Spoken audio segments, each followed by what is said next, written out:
Okay, so problem 3 is asking about a laser light with wavelength 640 nanometers, which is instant on a single slit of width 1.5 micrometers, and the resulting diffraction pattern is observed on a screen far from the slit. So the problem is going to ask about single slit and double slit diffraction, so I'm going ahead and just refreshing us on kind of what this looks like. So on the left you have single slit, which shows that through that center there's going to be a max in intensity, which makes sense because just imagining what that light is going to do going through the single slit, having that max in the middle makes sense.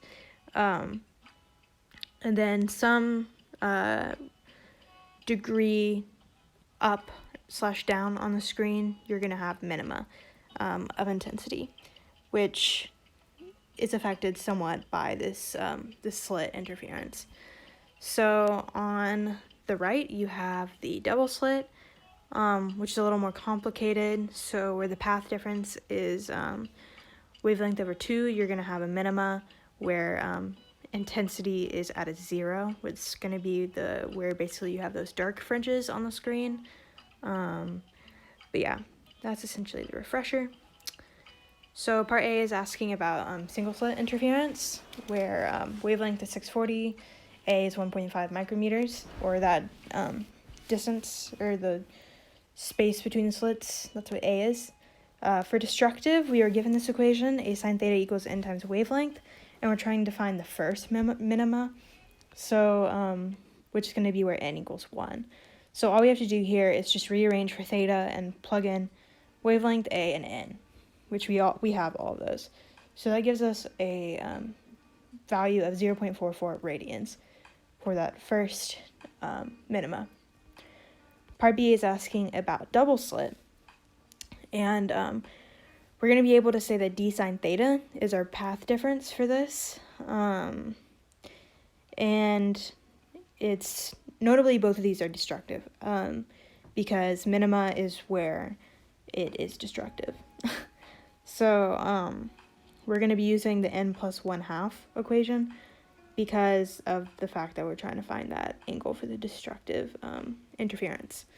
So once again, we have everything. It gives us that the distance between these are 15 micrometers. So we just plug in the values into our equation once we rearrange for theta, giving us 0.021 radians. Part C is asking us to sketch the resulting intensity distribution for the two examples. So this is a single slit example. I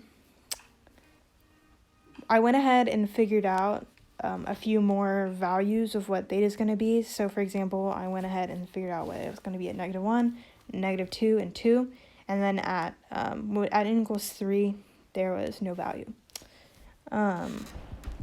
So essentially what you see here is that there is a big intensity where n equals 0, right where that those waves are going through the slit,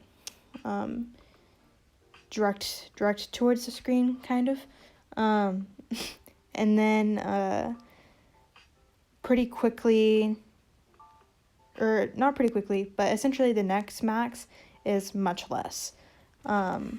So there is some diffraction for this like single slit situation, but we're gonna see later on how it differs compared to the double slit. So for this one, similar to the previous one, I went ahead and found more values. You can see it says n equals 1/2 and stuff like that. N is supposed to be an integer, but I was essentially just getting across the fact that at that middle space for the constructive, it's going to be where n equals 0. So I was just trying to differentiate somewhat in between that. So what you can see is essentially a really regular pattern of maxima and minima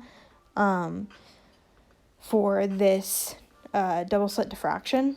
And the reality is this is kind of what our math would tell us, but it's this is ideal and wouldn't actually maintain consistent intensity as it's shown in the graph, where the maxima are all at similar heights. And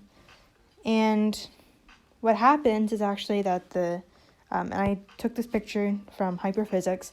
What happens essentially is that the double slit diffraction basically mixes somewhat with the idea from the single slit diffraction, which leads to deteriorating intensity that coincides with, like I said, that single slit interference. But yeah, that's pretty much it. The really hard thing for this problem is basically just the conceptual stuff. You really have to nail down the conceptual stuff. But the math is pretty simple. Just utilizing our equations correctly, and you'll be good. But that's it. Thank you for listening.